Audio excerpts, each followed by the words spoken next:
ఓం శ్రీ గురుభ్యో నమ. ఓం శ్రీ మాత్రే నమ. ఏప్రిల్ నెలలో ద్వాదశ రాశుల వాళ్ళకి ఏ విధంగా ఉన్నాయో ఒకసారి తెలుసుకుందాం. తెలుసుకునే ముందు గ్రహగమన గతులు ఏ విధంగా ఉన్నాయో ఒకసారి తెలుసుకుందాం. ప్రధానంగా గురు మిథున రాశిలోను, రాహు కుంభరాశిలోను, కేతు సింహరాశిలోను, శుక్రుడు మేషరాశిలోను, రవి మీన మేషరాశిలో సంచారం చేయటం, శని కుజుడు బుధుడు మీనరాశిలో సంచారం చేస్తారు. ఇవన్నీ కూడా గోచారరీత్యా చెప్పబడే ఫలితాలు అంటారు. గోచారరీత్యా చెప్పబడే ఫలితాలు ఏ విధంగా ఉన్నాయో ఒకసారి మనం తెలుసుకుందాం. ఈ మాసంలో ఆర్థిక స్థితిగతులు, వృత్తి వ్యాపార ఉద్యోగాలు, ఆరోగ్యము, విద్య, అలానే ప్రధానంగా విదేశాలకు వెళ్ళటం, ఇలాంటివన్నీ కూడా ఏ విధంగా ఉన్నాయో ఒకసారి తెలుసుకుందాం. ధనుస్సు రాశి వాళ్ళకు ప్రధానంగా ఏప్రిల్ మాసంలో పంచమ స్థానంలో శుక్రుడి యొక్క బలం వల్ల వివాహ ప్రయత్నాలు ఫలించే అవకాశాలు ఎక్కువ ఉంటాయి. అంటే ఈ వివాహ ప్రయత్నాలు సక్సెస్ఫుల్ కావటం ఒకటి, సొంత వాహనాలు కొనుగోలు చేయటం, అలానే గృహంలో నూతన సంబంధమైన వస్తువులు కొనుగోలు చేయటం, అనేక విషయాలు కూడా ఏకతాటిగా మాట్లాడగలిగే శక్తి రావటం ఒకటి, శత్రువులు కూడా కొంత ఎదురయ్యే అవకాశాలు ఎక్కువ ఉంటుంది. విద్యార్థులు మటుకు కొద్దిగా వ్యాపకాలన్నీ కూడా తగ్గించుకొని కొంత చదువు మీద బాగా కాన్సన్ట్రేషన్ చేస్తే మంచి అవకాశాలు బాగా ఎక్కువ ఉంటాయి. తోటి ఉద్యోగస్తుల యొక్క సహకారం లభించే అవకాశాలు ఉంటాయి. ఆధ్యాత్మిక మార్గంలో ముందుకు వెళ్తారు. నూతన వ్యాపారాల వల్ల ప్రయోజనం కలిగే అవకాశాలు ఎక్కువ ఉంటాయి. ఎందుకంటే గోచారరీత్యా వాళ్ళకి సప్తమంలో గురువు ఉన్నాడు, అలానే తృతీయంలో రాహు యొక్క సంచారం, పంచమ స్థానంలో శుక్రుడి యొక్క సంతానం వల్ల సంతానం లేని వారికి కూడా సంతానం కలిగే అవకాశాలు బాగా ఎక్కువ ఉంటాయి. కాబట్టి ఈ నెలలో ప్రత్యేకంగా ఉద్యోగపరంగా కానీ, విద్యార్థుల పరంగా కానీ, వ్యాపార పరంగా కానీ చాలా అనుకూలంగా ఉండే అవకాశాలు ఎక్కువ ఉంటుంది. వ్యాపారస్తులకు మంచి అవకాశాలు లభించే అవకాశం, నూతన వ్యాపారాన్ని ప్రారంభం చేస్తారు. ఉద్యోగస్తులకు మంచి శుభవార్తలు వినే అవకాశాలు ఎక్కువ ఉంటుంది. ఉద్యోగస్తులకు కూడా ప్రమోషన్ లభించటమే కాకుండా మరి రహస్య శత్రువులు కూడా బాగా పెరుగుతుంటారు. అకస్మాత్తుగా ఖర్చులు తగ్గించుకోండి. అకస్మాత్తుగా డబ్బులు ఎక్కడో అక్కడ ఖర్చు అయ్యే అవకాశాలు ఉంటాయి. కాబట్టి అలాంటి డబ్బులు ఖర్చులు తగ్గించుకోవడం చాలా మంచిది. అలానే ఆహారపు అలవాట్ల విషయంలో కూడా చాలా జాగ్రత్తగా ఉండటం మంచిది. ప్రేమ సంబంధపరమైన విషయాల్లో కూడా కొంత జాగ్రత్తగా ఉండాలి. అందులో ఖచ్చితంగా మంచి విషయాలకు ముందుకు వెళ్ళాలి. వ్యాపారవేత్తలు కూడా, పోటీదారులు కూడా కఠినమైన నిర్ణయాలు తీసుకునే అవకాశాలు బాగా ఎక్కువ ఉంటాయి. అలాంటి రహస్య శత్రువులు కూడా బాగా పెరగకుండా చూసుకొని విదేశాలకు వెళ్ళే అవకాశాలు, పిత్రార్జితం బాగా కలిసి రావటం, అన్నదమ్ముల మధ్యలో బాగా సఖ్యత బాగా పెరిగే అవకాశాలు ఎక్కువ ఉంటుంది. విద్యార్థులు కూడా మంచి యూనివర్సిటీలో విదేశాలకు వెళ్ళే అవకాశాలు ఎక్కువ ఉంటాయి. అంటే ప్రతి పనిలో కూడా వాళ్ళకు అనుకూలమైన ఫలితాలు జరిగే అవకాశాలు తప్పకుండా ఉంటాయి. కాబట్టి జాగ్రత్తగా ఉండి ముందుకు వెళ్ళటం అనేది చాలా ఇంపార్టెంట్. ఇక్కడ ప్రతి పనిలో కూడా విజయం సాధించే అవకాశాలు బాగా ఎక్కువగా ఉంటాయి.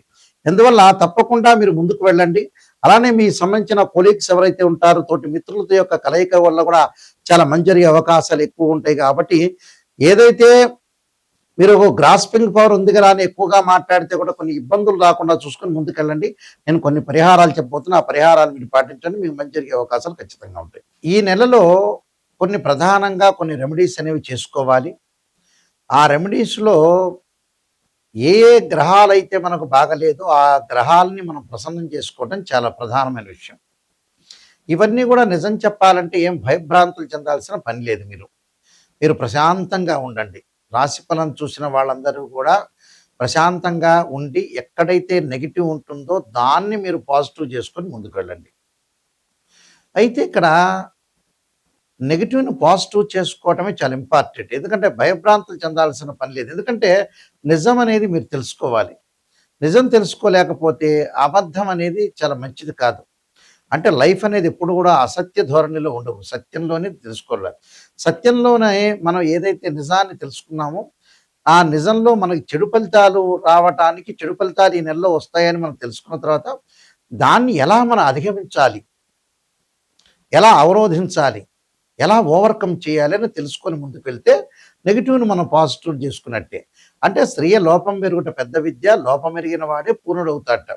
మనలో లోపాలని మనం చక్కగా సవరణ చేసుకున్నాం అనుకోండి, మనం ముందుకు వెళ్ళినట్టే మనం. అయితే ఇక్కడ ప్రధానంగా కొన్ని సమస్యలు ఉంటాయి ప్రతి వాళ్ళకు కూడా. ఆర్థిక పరంగా ఉండే సమస్యలు ఉంటాయి. ఆర్థిక పరంగా ఉండే సమస్యల్లో ఇక్కడ గురువు కారణం అవుతాడు. అంటే గురువు 80% ఉంటే శుక్రుడు 20% ఉంటాడు. ఆ గురువు యొక్క దోషం పోవడానికి తప్పకుండా దత్తాత్రేయ స్వామి యొక్క కవచాన్ని కానీ, దత్త కవచాన్ని కానీ, అలానే మనం ప్రధానంగా యక్షాయ కుబేరాయ వైశ్రవణాయ ధనధాన్యాధిపతి ధనం ధాన్యం సమృద్ధిమే దేహిమే దాపైస్వ అనే మంత్రాన్ని, గోవుని సేవ చేయటం ఒకటి, విద్యార్థులకు పుస్తక దానం చేయటం వల్ల ఈ గురువు యొక్క దోషం పోతుంది.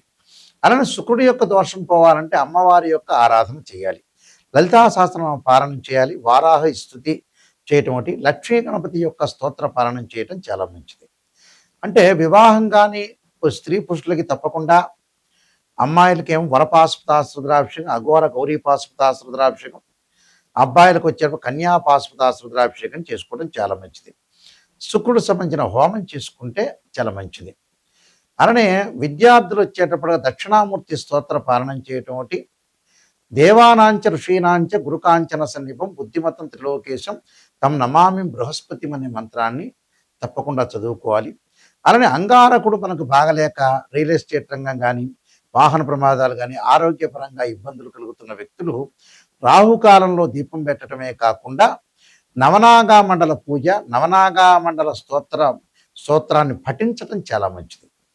అలానే అంగారకాయుధ్మే శక్తి అస్తాయుధీమే తన్నో భౌమ ప్రచోదయాత్ అనే మంత్రాన్ని చదువుకోవటం ఒకటి, అంగారకుడి యొక్క ఆరాధన చేయటం చాలా మంచిది. అలానే ఉద్యోగపరంగా ఇబ్బందులు కలుగుతున్న వ్యక్తులు తప్పకుండా రవి యొక్క ఆరాధన చేయాలి.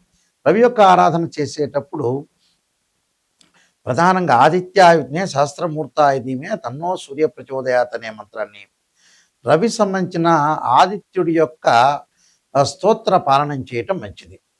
అలానే కుజుడు బాగలేని వ్యక్తులు కూడా సుబ్రహ్మణ్య స్వామి యొక్క అష్టకం కూడా చాలా మంచిది. అలానే వ్యాపార పరంగా ఇబ్బందులు కలుగుతున్న వ్యక్తులు తప్పకుండా ఓం నమస్వ పంచాక్షరి, ఓం నమో నారాయణాయ నమః అనే అష్టాక్షరి మంత్రాన్ని చదువుకోవటం, వీలైతే అష్టాక్షరి మంత్రం యొక్క హోమం చేయటం కూడా చాలా మంచిది. అలానే మానసికంగా బాధలు పడుతున్నారు, మెంటల్లీ డిజార్డర్ అవుతున్నారు అంటే చంద్రుడి యొక్క ఆరాధన చేయాలి. క్షీరపుత్రాయది అమృతతత్వాయదీమే తన్నో చంద్ర ప్రచోదయాత్ అనే మంత్రాన్ని, బియ్యాన్ని దానం చేయడం చాలా మంచిది. అలానే ప్రత్యేకంగా శత్రువుల యొక్క దోషం పోవటానికి కార్తవీర్యార్జునుడి యొక్క మంత్రాన్ని పఠించడం చాలా మంచిది. దాని తర్వాత వీళ్ళు ప్రధానంగా శని యొక్క దోషం అంటే ఎల్నాటి శని, అలానే జన్మశని, ద్వితీయ స్థానంలో శని, వ్యయశని, కంటక శని. కంటక శని అంటే 10వ స్థానంలో, అంటే కంటక లేదా పొంగు శని అంటే 10వ స్థానంలో శని ఉంటే కంటక లేదా పొంగు శని అంటే వృత్తిపరంగా ఇబ్బందులు కలుగుతాయి అని అర్థం. అలానే అర్ధాష్టమ శని, అష్టమ శని, శని యొక్క దోషం పోవడానికి తప్పకుండా శని స్తోత్రాన్ని చదువుకోవటం, కవచాన్ని చదువుకోవటం, చక్కగా నల్లని ద్రాక్షారసంతో శనికి అభిషేకం చేస్తే చాలా మంచి జరుగుతుంది. అలా రాహుకేతులు అంటే అబ్రాడ్ వెళ్ళటానికైనా, పల్లల్లో ఆలస్యం జరుగుతున్నా రాహుకేతుల యొక్క ఆరాధన చేయాలి. రాహుకేతులకి ఏంటంటే అష్టనాగుల్ని దానం చేయటం, అష్టనాగ పూజ, ద్వాదశ నాగమండల పూజ ఒకటి, వీలైతే సర్పసూక్త పాశుపతాస్ రుద్రాభిషేకం, 2 జంట సర్పాలని దానం చేయటం చాలా మంచిది. కేతు యొక్క దోషం ఉంటే గరికతోటి గణపతి యొక్క ఆరాధన చేయటం, అలా రాహు యొక్క దోషాన్ని కూడా దుర్గా అమ్మవారి యొక్క ఆరాధన చేయటం వల్ల కూడా వీళ్ళకి మంజరి అవకాశాలు ఖచ్చితంగా ఉంటాయి. అంటే ఇవన్నీ కూడా మనకి ఏదైతే జాతకపరంగా దోషం ఉంటుందో ఆ దోష నివారణ చేసుకుని ముందుకెళ్ళాలి. అయితే ప్రతి నెలలో కూడా మాస ఫలాల్లో మనం చెప్పేది ఏమిటంటే ఇవన్నీ కూడా ట్రాన్సిట్ సిస్టమ్ అంటారు. మనకు 2 సిస్టమ్స్ ఉంటాయి. అందులో ట్రాన్సిట్ సిస్టమ్ అంటే ఏంటంటే గోచార పరంగా చెప్పేది, నాటల్ చార్ట్ అంటారు, బర్త్ చార్ట్ అంటారు. ఆ బర్త్ చార్ట్ను మనం చూసుకోవటం ఇంపార్టెంట్. ఇక్కడ బర్త్ చార్ట్ అనేది చాలా ఇంపార్టెంట్గా మనం చూసుకోవాలి. అంటే ఇక్కడ గోచారం అనేది ఏ విధంగా ఉండబోతుంది అంటే ఒక చెట్టు ఉంటుంది, ఆ చెట్టు కింద వేళ్ళు ఉంటాయి, ఆ వేళ్ల పైన కాండం ఉంటుంది, కాండానికి కొమ్మలు ఉంటాయి, ఆ కొమ్మల్లో ఆకులు ఉంటాయి. ఆకులు ఎలా ఉంటుంది, సహజంగా ఏంటంటే మనకి రైన్ సీజన్లో వస్తుంది, వింటర్ సీజన్ అలా ఉంటుంది, సమ్మర్ సీజన్లో కిందకి రాలిపోతూ ఉంటాయి. అలానే బర్త్ చార్ట్ అనుకోండి, వేళ్ళు అంటే వేళ్ళు అనేవి చాలా స్టాండర్డ్. అంటే వేళ్ళు అంటే ఏంటంటే ఆ వేళ్ళకి బాగా నీళ్లు పోస్తే ఆ చెట్టు బాగా ఎక్కువ వస్తుంది. కాబట్టి అక్కడ వేళ్ళు అంటే ఏంటంటే బర్త్ చార్ట్, ఆ వేళ్ళే చాలా ఇంపార్టెంట్ చెట్టుకి, ఆ బర్త్ చార్టే ఇంపార్టెంట్. ఎందుకు గోచారం చెబుతున్నారంటే మనం ఎంత కృషి చేసినా కూడా ఆవగింజంత అదృష్టం అనేది ఉండాలి. కాబట్టి విత్ ఇన్ సెకండ్లో జరిగే మార్గమే గోచారం అంటారు. కాబట్టి ఈ గోచారాన్ని కూడా మనం ఆలోచన చేయాలి. అయితే ఏంటంటే మా దగ్గరికి వచ్చిన వాళ్ళు ఎవరైనా సరే బర్త్ చార్ట్లో 16 డివిజనబుల్ చార్ట్స్ ఉంటాయి. అంటే రాశి, హోర, ద్రేకాణము, అలానే నవాంశమని, సప్తమాంశమని, దశమాంశమని, త్రింశాంశని ఈ చార్ట్లు అనేది 16 డివిజనబుల్ చార్ట్స్ ఉంటాయి. ఈ డివిజనబుల్ చార్ట్స్లో D16 చార్ట్స్ అంటారు. అంటే ఒక్కొక్కటి ఒకటి. వివాహం కాలేదనుకోండి సప్తమాంశ చక్రాన్ని చూడాలి. సంతానం కలగకపోతే, వివాహం యొక్క దోషం ఉందనుకోండి నవాంశ చక్రాన్ని చూడాలి.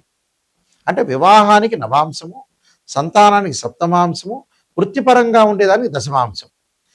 దీంతో పాటు యాడ్ చేయాల్సిన రాశిచక్రం, భావచక్రం. అంటే ఇవన్నీ కూడా మనం యాడ్ చేసుకుంటూ ముందుకు వెళ్ళాలి. సప్తమాంశం ఏంటంటే సంతానానికి సంబంధించినవి. వివాహానికి సంబంధించి D9 చార్ట్స్ అంటారు. అంటే ఈ చార్ట్స్ అన్ని కూడా తల్లిదండ్రులకు ఏ విధంగా ఉండబోతుంది, మనకి ఎప్పుడు వివాహం అవుతుంది, ఆర్థిక స్థితిగతులు ఎలా మెరుగుపడతాయి, ఫైనాన్షియల్ పరంగా ఎలాంటి డెవలప్మెంట్, ఎంప్లాయ్మెంట్ పరంగా ఏ విధంగా ఉండబోతుందని మన లగ్నకుండల రాశిచక్రంలో ద్వాదశ భావాల్ని అనాలిసిస్ చేయాలి. ద్వాదశ భావాల్ని మనం అనాలిసిస్ చేస్తేనే మనకు విషయం అనేది కరెక్ట్గా తెలుస్తుంది. ఎలా పడితే అలా మన జాతకాన్ని చెప్పించుకొని ఏదో గురువు గారండి ఏదో నిజం చెప్పొద్దండి, మేము అబద్ధం చెప్పండి అనేవాళ్ళు ఎప్పుడూ నా దగ్గరికి రావద్దండి. నిజాన్ని తెలుసుకుని బాగుపడే వాళ్ళు మాత్రమే నాయకంటి మల్లికార్జున శర్మ గారి దగ్గరికి రావాలి. ఎందుకంటే నిజం తెలుసుకుంటేనే మీ వల్ల మిమ్మల్ని మేము సేవ్ చేయగలుగుతాం, మీరు బాగుపడే అవకాశం ఉంటుంది. ఏదో నిజాన్ని తెలుసుకోకుండా ఎవరో గురువు గారిని సంప్రదించి నిజం చెప్పండి, మాకు నెగిటివ్ వద్దండి, పాజిటివ్ చెప్పండి అంటే ఏందా పాజిటివ్ చెప్పడం? జరిగేది ఏదైనా జరుగుతుంది. మనం చెప్పినా చెప్పకపోయినా జరిగేది ఏదైనా జరుగుతుంది. కానీ నిజాన్ని తెలుసుకున్నాం అనుకోండి, ఉదాహరణకి మనం చాలా జాగ్రత్త పడే అవకాశం ఉంటుంది. అందువల్లే స్త్రీయ లోపం మెరుగుట పెద్ద విద్య, లోపం మెరిగిన వాడే పూర్ణుడవుతాట. చెప్పంగానే జరగదు, గుర్తుపెట్టుకోండి. నిజాన్ని తెలుసుకున్నారనుకోండి మనం సూపర్ స్టార్స్ అయిపోతాం. అలాంటి విషయాలు తెలుసుకొని మనం ముందుకెళ్తేనే లైఫ్ అనేది ఉంటుంది. నేను 14 పుస్తకాలు 15 పుస్తకాలు రాశాను.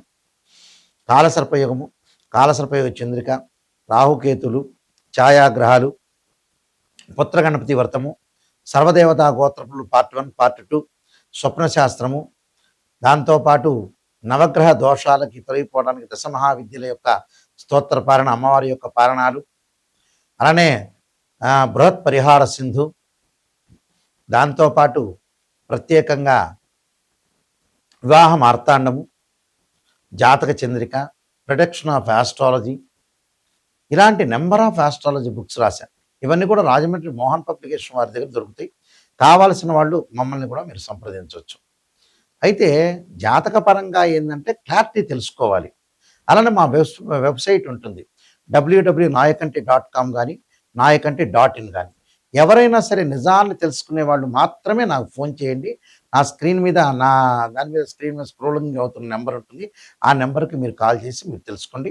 మీ అందరికీ కూడా ఏ డౌట్ ఉన్నా నా నెంబర్కి పర్సనల్గా నా నెంబర్కే వస్తుంది. నా నెంబర్కి మీరు ఫోన్ చేయండి.